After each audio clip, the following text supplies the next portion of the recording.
But let's see. Gray Zone Warfare. This is a competitive to Tarkov, and we don't really know too much about it. This game was an alpha. I did not get invited to the alpha, so I did not get to play it. But I heard that there's a early access release date announcement. It says it right in the title of this video. So we're gonna look at this and see what's brewing, and we're gonna see some details. Because I did watch a little bit of gameplay from Pestily, from others who did play in the alpha, and I don't know if it's ready. But we'll see what's what, and we'll look at some videos discussing the game and see is the game in a ready state? Is this another Tarkov? Is this going to be a proper competitor? Is this something completely different?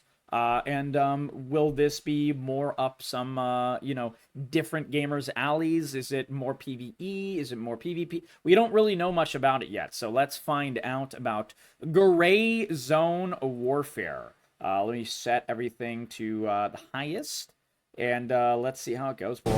Gray Zone Warfare is one of my most anticipated games of all time. The level designers on this game, they need an award. This jungle looks incredible. The jungle does look incredible. Okay, let's see who was here. Yeah, Big Fry, I saw he was on there. Rilo, yep, I saw Rilo was on there. I actually watched a little bit of Rilo. Tacti Gamer, I didn't know he was on there. Clean, yeah, Clean was playing. I saw Pestily. I saw Airwing Marine play a little bit. And I saw I saw Exfil Camper play the game a little bit, which is really funny. Oh my god. He was trying to Exfil camp in this game. Tactical, immersive, technologically ahead, and brave. Just look at the village, man. Just look at how the Unreal detailed 5 it looks is. insane. Their environment design is some of the best in the business. I can't get over how good these weapon models look, man. So nice. Bleed. If you lose 50% of your blood, you go into a coma from which you can die or be resuscitated. Right. That was some of the most fun I have ever had with a game like this. It looks really good with the foliage. Oh, shots coming through the wall. That's cool. I just saw a bullet. It come goes through the through wall. the Dude. wall. That was cool. Look at my clothes. Red, I see him, I see him. The looks are He's top dead, he's notch. Really? Two dope. Scene. Oh shit. Go on. That's one of us. Drop the other. Got one down. And coming to lose this. I know I said it before, but one thing I really love is how iron sights work in this game and how like aiming down sights works in this game. Being able to do that and like the arm positioning is actually correct is just something oh my god. It's something that like I love Tarkov, but it's always pissed me off about Tarkov. It is not correct in Tarkov. Like physically your arms don't work like that for some of the guns. And oh my god, it just it weirds me out all the time. So just seeing that here, oh man, holy smokes! In front of the supermarket. Oh, you got Yeah, one in front exactly. of the supermarket. Grenade out. I'm hurting, boys. Yep. 90% of gamers don't know. Oh, I just got one tapped, bro. I'm dead. You're dead? He's fine. Oh, I got him. Ooh, I that got was him. clean. Yeah, I'm not gonna lie. You're gonna enjoy this game. It's stressful. I need to move a bit tactically. Keep my six safe. Shit, that's fuck. Got him, yes! The sound staging for the weapons is some of the absolute best I have seen. Yeah, the come from weapons the sounded industry. good. Reload your mate, no! Outside the compound. Up and over. Delicious. That froze. He's down. Nice shot. Nice. How far this grass is rendering is insane. It's really crazy. Dude. Unreal 5. Oh, nope, still another. The lighting. Down. The lighting is so good.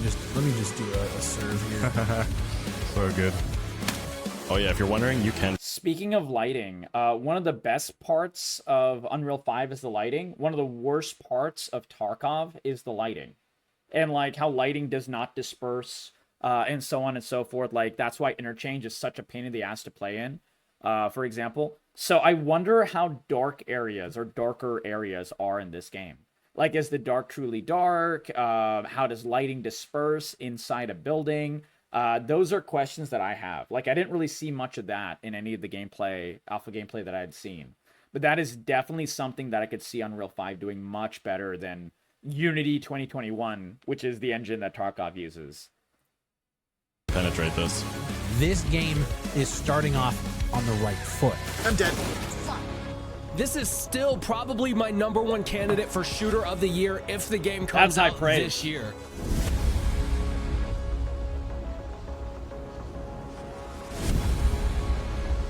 Wait, what? Bro, it's launching today. What in the... Okay. I actually didn't expect it to launch today. Okay, this is A, really cool. B, it's cool because, you know, it's launching today. Or later today.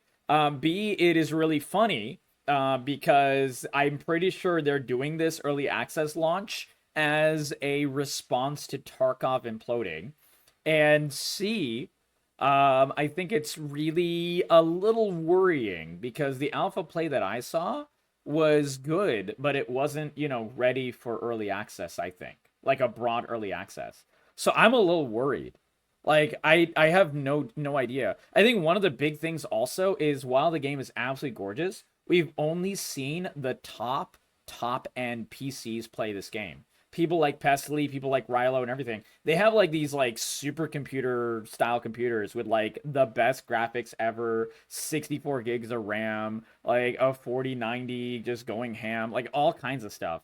And I mean, most of us don't have those computers. I'm really curious how this game will play on a mid-range computer or something. Like, this is definitely a worry. But on that note, I brought up a couple of my questions, but I want to figure out what Rilo, who played a lot of this game, he's actually one of the people that has been covering Gray Zone the most over the past several months. He's been covering this game more than almost anyone, and a really high quality of content as well. So let's see what he thought, and I think he was very fair in his in his discussions earlier. So I'm hoping, and I'm pretty sure he'll be fair here. So let's see what Rilo thinks about his questions, and I'll add any questions that I have because I have a lot of questions for this game. Like I've covered a couple of them already, but yeah, we have quite a few questions, and I think like Smiles brought up a really good point. The AI in this game is quite broken. And either they won't get hit and hit registry won't happen and they'll like tank like 9 bullets, or they will, you know, just get completely one tap by a pistol shot.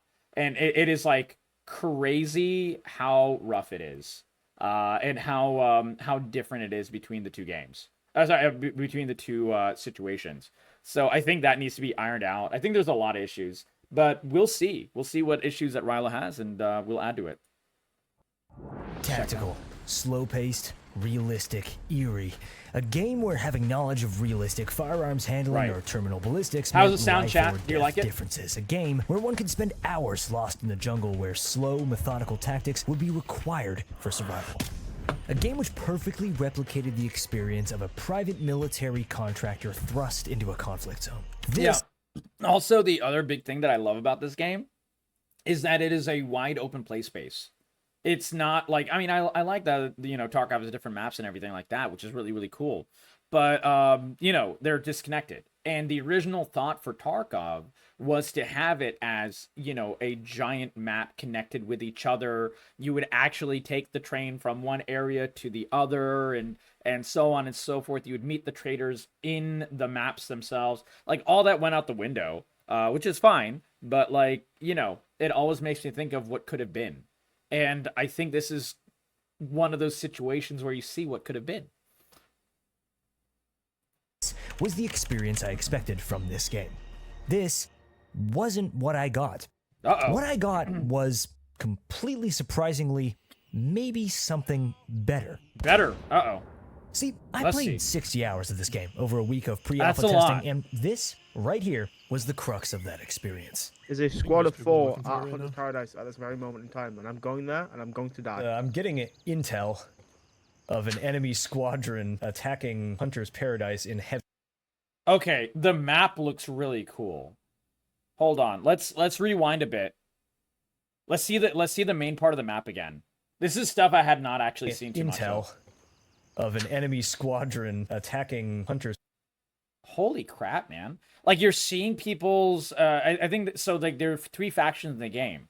So I think the blue is each, you know, member of your fact. I think this is your base. I think this is a squad, and the other blue that we're seeing earlier was another one. This looks really good. The map looks amazing. The topographical looks realistic. You can see the LZs. Those are your landing zones. This is a game called Gray Zone Paradise in heavy numbers currently. Oh, okay. Some inside intel. I like that. Maybe we should venture there. Yes. We could use. I think that we What was could the use inside some intel? Crimson backup. I've just called in a chopper to Foxtrot 2 if anybody wants to come along. All right, let's do it. It wasn't clear. Did he get intel from like one of the AI? Like, did he get it from his faction? I don't know. Gray Zone, like the color gray. That right there is possibly the most brilliant part of Gray Zone Warfare. It's why, in a game with an open world and a predominant focus on PvE, I was able to get into squad versus squad PvP battles that, and this is not an exaggeration, lasted sometimes upward of 3 or 4 hours. Wait, what? It's why, in a game with server 3 crashes, or 4 GPU hours? crashes, Unreal crashes, or a special combo meal of all 3, and the game crashed. Oh, okay. I thought my video crashed. I would instantly log back in and get into the action as quickly as I could. It's why I logged 60 hours in a game that's as Even unfinished broken. as this. Yeah. By far the longest I've ever played a game that is still in pre-alpha. Without a shadow of a doubt, whatever this game has right now is fun.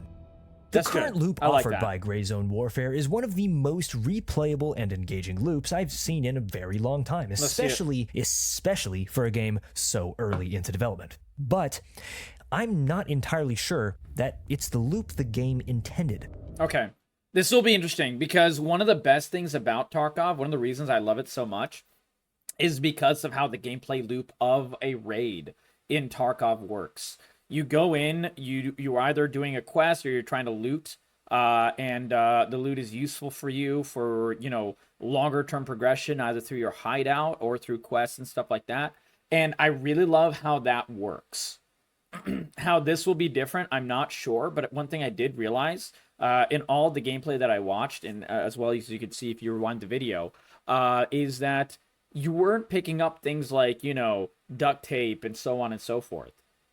So it looks like there's not really much to upgrade in your base in terms of like a base progression, things like that, which is one of my favorite parts of Tarkov. So if Gray Zone doesn't have that, or if they're like not planning on it, if it's not implemented yet and they're planning on it, that's fine. But if they're not doing it at all, that's kind of like a big miss for me personally. But we'll see how it goes. I'm keeping an open mind. When I played an early pre-alpha restricted test of Gray Zone Warfare months ago, I withheld any judgment about the game's core loop. I simply hadn't experienced it in any way that was worth discussing above a surface level. While the game is in an utterly subject to change state, I have now essentially played what will be, at least feature set-wise, the early access scope of the game. Okay, so let's see. Yeah, we can see here. So we have rigs, we have ammo, we have grenades, we have guns, we have attachments, we have food, we have water, and the surf kit, which is like, you know, to do injuries and stuff like that. We have health kits, and that's it. It looks like there is no, like, you know, nuts and bolts and, you know, all those items that you collect all the way through. There are keys, that's good. But there's no, like, I wonder how the loot progression will work. Because if you're not getting loot to progress your character, that makes a lot of the progression or desire to progress go away from me. Or, like, just not as exciting. You know? I don't know if we have any other Tarkov players in here. Sniper, I don't know if you played Tarkov, or Wafers, how about you? But yeah, that's one of my favorite parts. Like, finding the sledgehammer to break down the wall and so on, and to get to the gym and everything like that. That's like a very good feeling form progression. Yeah, there you go. See, that's one thing that I think this game is missing. Smiles. I now feel like I can really tear apart what is good, bad, or inconsistent. I don't know who that is, Sniper. will, and could be. Can a game be both fully tactical, realistic, and at the same time fun, casual, and addicting? Can this game fill the hole in the industry for a deep and intricate... If battles take 3 to 4 hours between 2 squads, you cannot have that and the word casual at the same time. One of the good things about Tarkov, even though, like, you know, it has its issues as well, where you have issues like, you know, like 10 minutes to get into certain raids and so on and so forth times a day. Besides that, you have a set time in the raid. You know, I was lamenting the fact that it wasn't like a fully open world experience for Tarkov, but that is one of the good things about having different stages. You have 10, 15 minutes for like a factory raid. You have a half an hour for a customs, or what is it, 35 minutes for a custom raid. You have, you know, upwards of 45 minutes for a streets raid. And then you're done. Like, you either get out or you die. So that makes it a bit more of a, you know, in that way, a bit more of a casual experience than a 3 to 4 hour raid. Like, dude, I mean, a lot of people don't have time to game like that, man. I don't have time to game like that. Not really. Oh my God. And that's like, unless I'm making stuff for content. This is hard. Like, you kind of like it, but you kind of like a little worried about it. Shooter game, while also scratching the itch for PvP that many need to get their blood flowing. Ooh. What does this game want to be, and can it be achieved? Let's talk about it all. I think it is Smiles. Right I like the little dinosaur. If one wants to play Gray Zone Warfare, like, say, Ghost Recon, taking their sweet time, being extremely intentional about every single enemy encounter, avoiding PvP as a lone wolf, it's actually all very... God, it was so sad. Ghost Recon should have been such a good game. It ended up being an absolute travesty with, like, microtransactions and dog shit in it. Dog shit mechanics and stuff, and, like, it wasn't, like, really an experience that you could really share with friends too well. But, man... Ugh... I remember, like, the first time I played Ghost, the game, and I was like, man, this game has so much potential, and none of the potential showed through. Oh, it was so sad. It was so sad. Yeah, exactly. We're trying to like it. Yeah. I mean, we wanted to, because, you know, this is way before something like Tarkov existed, Sniper. It was kind of like, in some ways, a progenitor, for sure. And welcome, Harris, buddy. Good to see you, my friend. We're doing lots of fun discussions. Very possible. I attempted to solo one of the most difficult areas in the map currently with a bolt-action sniper, and it was a very engaging, yet at times frustrating experience. Right. Okay, freaking God, my lungs, dude. That actually annoys me a bit. If one wants to play the game, how did he shoot with an assault rifle all the way that far away if they're going for ultra realism? If they're going for ultra realism, shots like that should not really be able to be hit that well by AI. Like, I don't know. I think that's a little weird. Like, in Tarkov, it's going for a pseudo realism, so I really don't mind it too much in Tarkov. Yeah, but lay prone. He was prone. That sniper, if you rewatch the clip, he was prone. Say Rust, teaming up with a group to hit the military base repeatedly, acquiring high-end ammo to force PvP at a high-traffic area, they can absolutely do so. Oh, there's PvP over next to Tomo and Stone. Do we need to go back them up? We should go back them up. They're fighting my friend Jesse. He's a part of the Mithrish. Jesse Kazam? Wait, are you no, a not secret Jesse agent? Kazam. No. Wait, how do you know? We've been saying that. Intel. Wait, no, how does he know? Intel in my. We have more pressing matters than internal struggle. Before I get further, I think this right here is the best part of this game. 2 squads that do not know each other, and they're just like cooperating. One person is telling other one about like a mission that they got, and like that ability to create storylines, that is the magic of this game. I think that is something that Tarkov has never been able to provide, because you go in with the squad, everyone else is your enemy. If you're going in solo, everyone is your enemy. You cannot trust a soul. Sometimes you get really lucky in like 1% of raids where I, you know, make a new friend or something like that. It's a scav yelling, "Oh, don't shoot, I'm desperate." And, you know, that kind of thing. Sometimes you are that scav. You know, it can work out that way. But generally, people are just very shoot first, ask questions later. So the fact that there are factions, the fact that, like, you know, squads can work together and stuff, that is something very unique to this game. And I think that might be one of the real special sauces that this game could provide a unique experience for. Like, truly user-generated content. You meet a squad, you don't know if they're trustworthy or not, you end up making friends with them, you end up exploring the jungles and doing, you know, your own missions together and stuff. That is the really, really interesting aspect of this game. And it feels like almost MMO-like in that way. And I think that's a really cool thing. I think that's a really, really cool thing. Welcome, Hopeful Zero. Hope you're having a great night. This is an important point to make. In its current state, it is quite possible to play the game in both ways. Okay. If one is tired of PvP, they can at any point decide to go for a lesser trafficked area. If they're eager to get in fights, they can push for a point of interest or simply ask a faction member where the PvP is at and go straight there. Right. If they're really frustrated and just want a task, they can hop over onto the PvE only servers and truly just kick back and go to town. Is progression shared between the PvE and the PvP servers? And is there any reason to go to PvP servers besides wanting PvP? Like, is there incentive? That's my question. I want to know what the differences are between the servers and what the incentives are for each one. In any way that they want.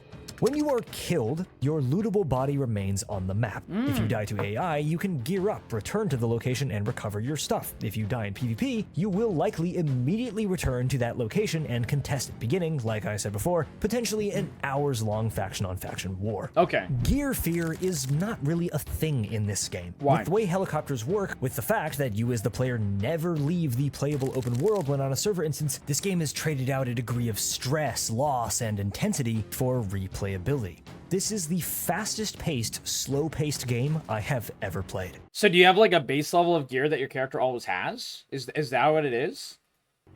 The degree to which the game is fun, casual, and accessible was quite surprising to me considering... Because, like, I mean, I understand, and I love being able to lose everything in Tarkov. It does provide, but it's a hardcore experience. One of the best things about Dark and Darker, for example, is you had, I mean, it was a really low level of gear, but you were never going to run in with no items at all whatsoever. You at least had the white level, like, shittiest version of a greatsword if you went in as, a great axe as a barbarian, and so on and so forth. And you could, like, you know, work your way back up. Whereas in Tarkov, you could lose literally everything if you weren't careful. So he's not being really clear yet on which side of the fence this is on. The niche that it seemed to initially be going for. It was a shock to me, for example, that content creators and fans of games like Call of Duty DMZ, Escape from Tarkov, or Rust seem to enjoy the game instantly and intuitively for those are its three very different groups. PvP. Yeah. That wasn't how the game was marketed, nor was it the target audience that the game seems to have been developed for. Right. Gray Zone Warfare seems to have the potential, in my opinion, to have fallen prey to a fate which befell games like the aforementioned Tarkov or Rust, that they inadvertently created a loop which was highly enjoyable to a group of people or playstyle the game wasn't originally trying to deliver to. The game, thusly, in my opinion, has three options. Okay. First, by taking advantage of the game's current momentum, they can lean into the loop which was present in the April 2024 test, the loop which will likely be present for early access, one where PvP is highly cyclical and easy to engage in, where the game has a pace which gets you back into the action quick. It'll be silly, fun, and potentially extremely toxic. The upside? Popularity, streamability, and in my opinion, a community which will yearn for a focus balanced around PvP and accessibility. Fun first, immersion and realism second. Camping will be rampant, ganking and cheesing PvP strategies will become widespread. Kits will flow fast and freely, many streamers will love it, the game will likely in turn become more popular than it might have. It depends on how this is balanced. This could be really cool, it could also be really annoying. Originally have intended to be, and those people who wanted to focus on the story and the PvE will play on the PvE only servers. Right. Second option, they can lean far away from the PvP, more so to the tone people expected from the game's initial This is what I announcements. thought. They can drastically de-incentivize the player versus player interactions, making it brutally punishing to die. Faction-based and landing zone mechanics This could is be what I thought it entirely would be. reworked. The game's design could focus more on tactical gameplay options, more keybinds, motions, and control of the player character could be implemented. Further expansion on the map could focus the game entirely around that PvE Yeah, this is interaction. exactly what I thought it was AI, gonna be. given enough time, could be given a full Metal Gear Solid-like treatment with complex pathing and personality. As a whole, the game would have PvP as a constant threat, but an unrewarding one. The Right. game will likely be a far more niche title, drawing a primarily milsim or single-player tactical shooter audience. Unfortunately, this is now that he's putting it this way, I feel like this is the less likely scenario, but this is the scenario that I wanted. Like a stalker Streamers vibe. would stray away from it. The niche community would love it. And then there's the third option. Okay. The most difficult to achieve, and yet in The my balance. opinion, the correct path. Ride the line between Yeah. military The simulation balance between and the two. casual open world shooter. Take the best from the PvE design and elevate it. Take the worst from the PvP and make it borderline impossible. Right. The PvP would be engaging, rewarding, and easy to avoid. PvE would be a constant reality and one players could focus on entirely if PvP isn't their thing. There were emergent moments provided by the ease of player interaction in this test That's that the good need, part of in this this. case, to be leaned into, and there were The utterly player broken moments. and downright stupid, exploitable elements which ruined the game's ability to truly feel hardcore, realistic, or grounded in a way which would feel meaningful in the long term. I truly believe that this line can effectively be walked. Let's break down the specific elements of design that will help the game do so. Fans in the online community voiced the sentiment repeatedly during this test. Why market this game through streamers? Why Right. were so many Escape from Tarkov content creators given keys? It's an important topic to discuss. Money. That's why. Popular people bring in more people. I mean, it's the unfortunate truth, but absolutely. Yeah, Legend of Dragoon is my favorite RPG, one of my favorite of all time, Alpal. Yeah, I played it many times.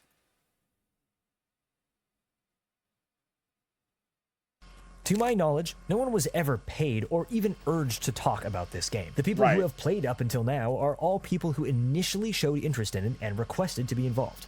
It is because so many streamers and content creators took part in this playtest that player versus player combat was so widespread. It's Okay. what viewers want to see. Yeah. It revealed as well how easy the PvP was to exploit. Two topics Ooh, became okay. a widespread point of contention. Let's LZ see. camping, either infill or exfil, and forward operating base raiding. Yeah. The latter is a planned mechanic in the game. The FOB is part of the living map, and while friendlies inside cannot kill each other, enemy players can move near it and kill the unsuspecting PMCs inside. Wait, when people are like gearing up, you can just shoot them in the fob? Oh my god. Holy shit. Yeah, that sounds pretty fun. If you're the killer, but also like this sounds extremely easy to exploit. Like that is, oh man, that's rough. That's going to be hard to make work. Oh my god. Why is this problematic? Base raiding exists in plenty open world games, right? Well, because this isn't a survival game. Yeah. Because the FOB is equivalent to a stash screen. When Exactly. players spawn into a server, they spawn in here, in this patch of grass. Any It's player basically sitting on the spawn hillside camping. can take the hat off a freshly spawned player at 200 yards and potentially the first time that player has ever logged into the server that day. Right. Having done this That would be twice, once incredibly on the first day of the frustrating. test and again on the last, the developers have already begun to rework systems, and those reworks are felt. AI PMCs guarding the FOB are now geared with some of the highest tier weapons, ammo, and Yeah, this was an oversight. They should have done this from the beginning. I'm not sure how they didn't expect people to try to raid the FOB and like one shot and troll and like screw over people essentially looking at their stash. Like this is like some of the simplest things ever. That's a little worrying that they didn't think of this, I mean, I'm glad that they're thinking of this in the alpha, but man, it's really weird that it took them time to even implement this. kit and respawn extremely quickly. This fix, while a temporary one implemented in about a day or two, caused its own problem actually. Oh wait, no dude, we did get raided. Look, and I didn't even. Oh Oh my man. God. Oh my god, it's just a pile of bodies. Oh, that's so funny. Wait. Can he loot this? Can he loot the dead allied PMCs? Because if he can, I mean, that's just free loot, right? Like, that's exploitable as well. If you know someone on yellow team and they're desperate for loot and you're on blue team, you could just snipe a whole bunch of them. I mean, that would be a way to play.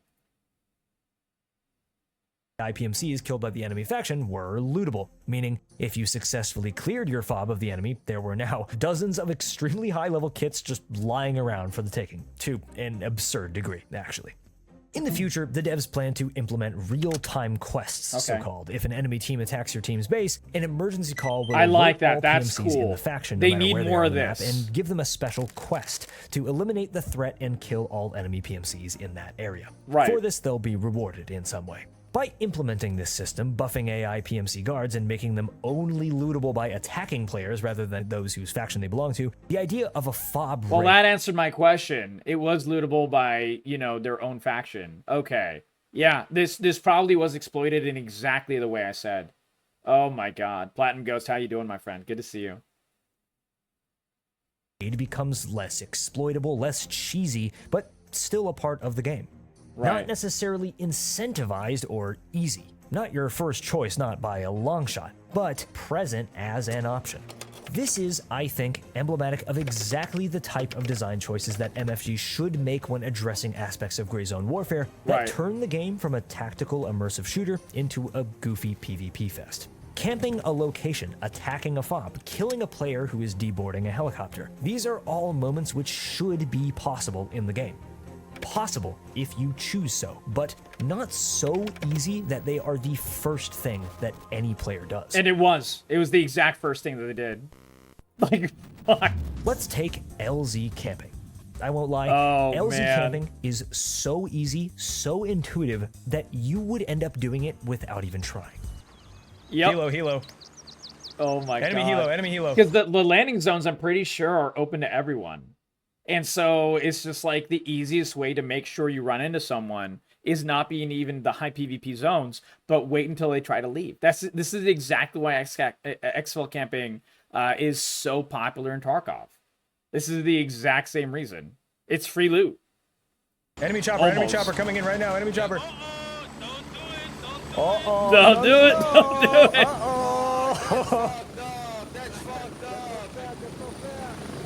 Oh my god. And they were locked in animation. Oh, dude, an easy way to fix this would be let the people in the helo, when it's starting the landing process, you're allowed to shoot. That would solve this issue.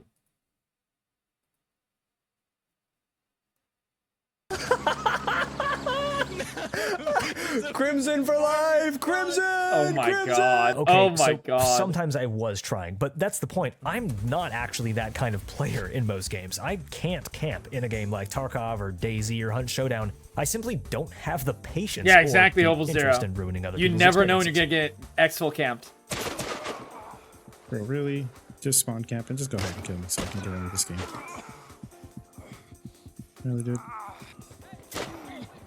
Then he stops shooting to make sure he bleeds out slowly.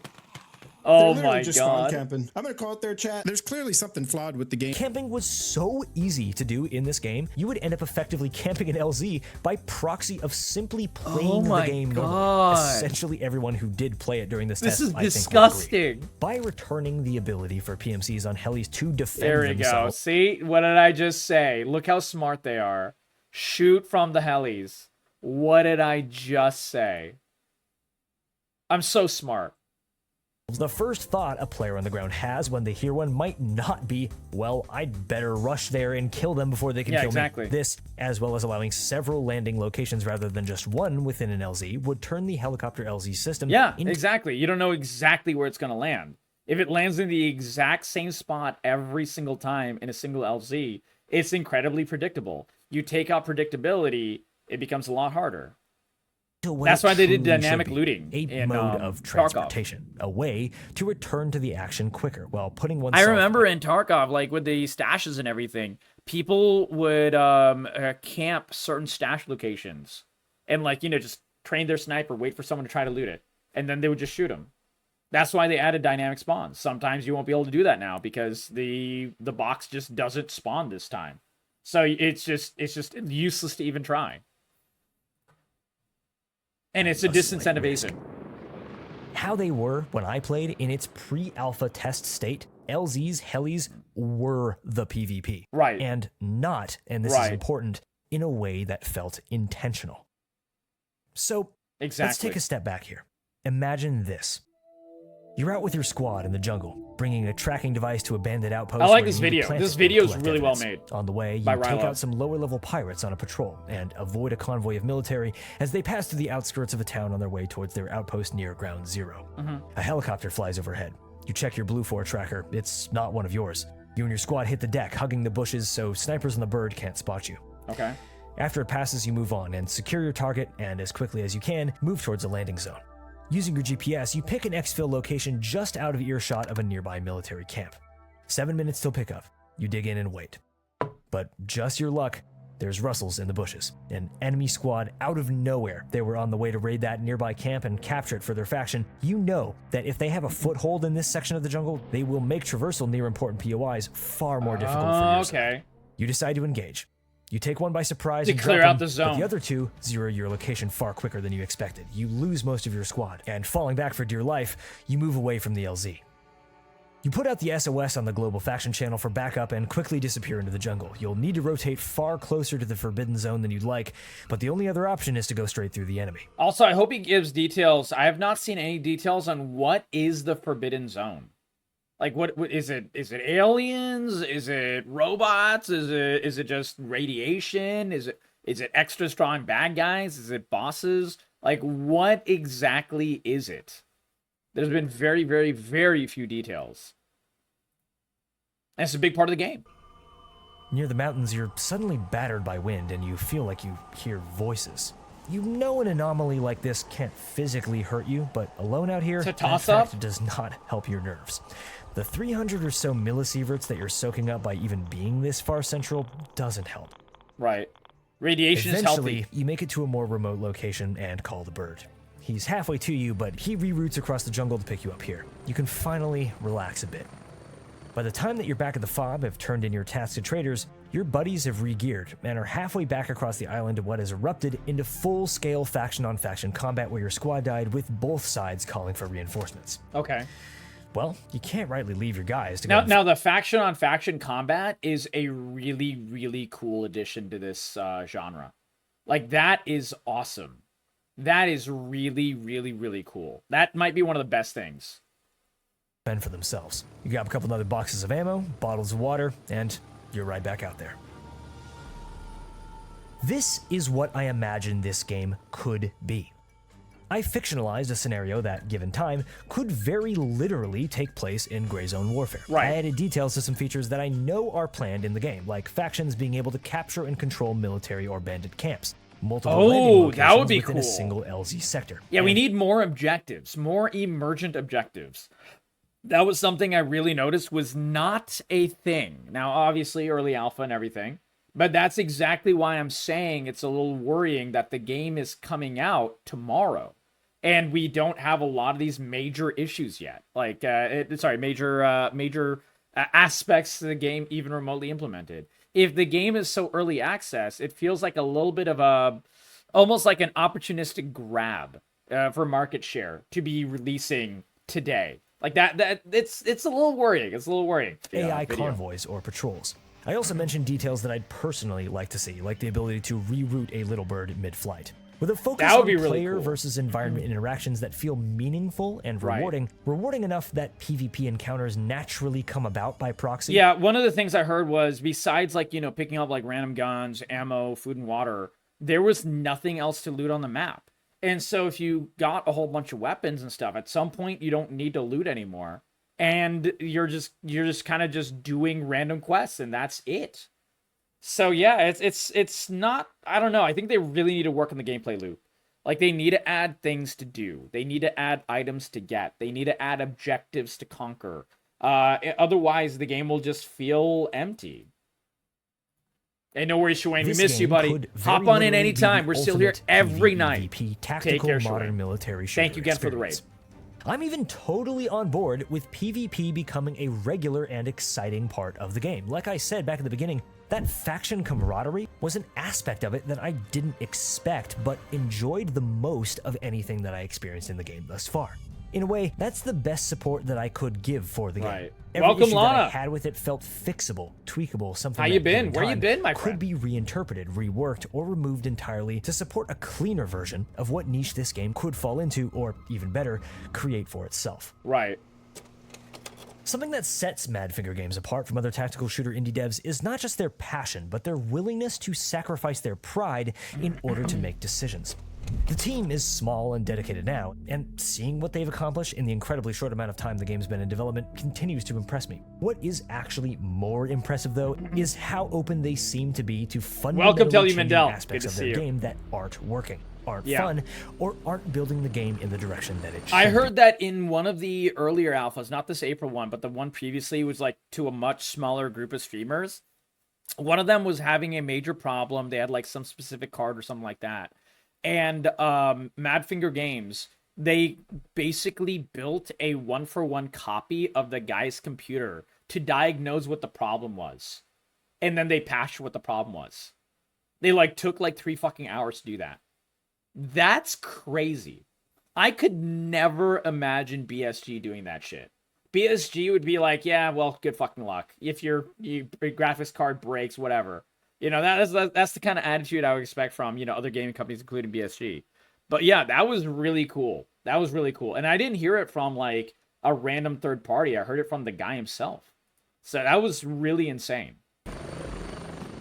The developers fundamentally won't be able to please everyone. If they try to, they'll fail. Never But try I to do please have everyone. evidence that they are ready, willing, and able to take criticism or advice from the community, work that information through their own needs, capabilities, and intentions, and come out the other side as stronger devs making a better game. GCW has a long ways to go before it'll truly feel like that little story that I just told, but seeing the ungodly speed at which the developers both respond to and implement features based on feedback, I do legitimately have zero doubt that they could make happen basically anything that they want. Right. If it is the direction that they want to go. Oh, the visuals are Until gorgeous. those days come, Unreal I'll say 5, this. man. The game is just fun. So if it does feel like a game that you'd like, have fun with it. And let me tell you, I just cannot wait for nighttime. We'll see. Thanks for watching. Oh, is night not implemented? Oh, night might not be implemented at all in the game yet. Okay, that might be what's going on.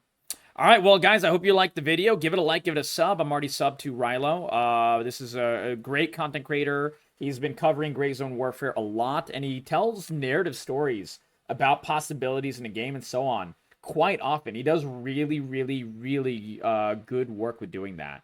And I think it's really illustrative of the potential of this game for sure. Now, will this game be good? Will Gray Zone Warfare be worth playing? I don't think it'll be worth playing unless you are someone who owns a 4090 and like the best, processor possible. Because one thing I noticed was any streamer or any content creator with not the most top of the line specs, the game was unplayable. Like, just straight up, it was completely unplayable. So me, even if my computer was working, I would not be able to play this game because I only have a 2080. And like, only a 2080 is crazy because, at least I can play Tarkov. I can play a lot of games. But yeah, oh my god, the fact that this game is that intensive also makes the game more niche and more I guess like harder for other people to play is just as simple the way to say it. So we'll see how it goes though. I'm excited. I'm excited about it. I do want to see more about it. Like, this is definitely a game I would love to try to be able to play at some point. But yeah, hope you guys liked the video. If you do, give it a like, give it a sub. We do stream live on Twitch every single night. And that is where we recorded this video as well. We do a lot of gaming news and a lot of good stuff. A lot of, the harsher news like railing BSG for their deserved BS that they've caused in the community. And all kinds of stuff. So I hope this game is successful just because it screws with BSG as well. Like, that would be in and of itself really, really nice. Like a nice little a little over the top, a nice little fuck you to Battlestate Games. You know what I'm saying? But yeah, Telly Mandel, buddy, 3070 Ti. Oh my god, dude, hell yeah. Yeah, you're screwed. Yeah, probably even there. Yeah, like that's a pretty good setup still, and I don't know if that could run this game. Absolutely, that's a big worry for sure.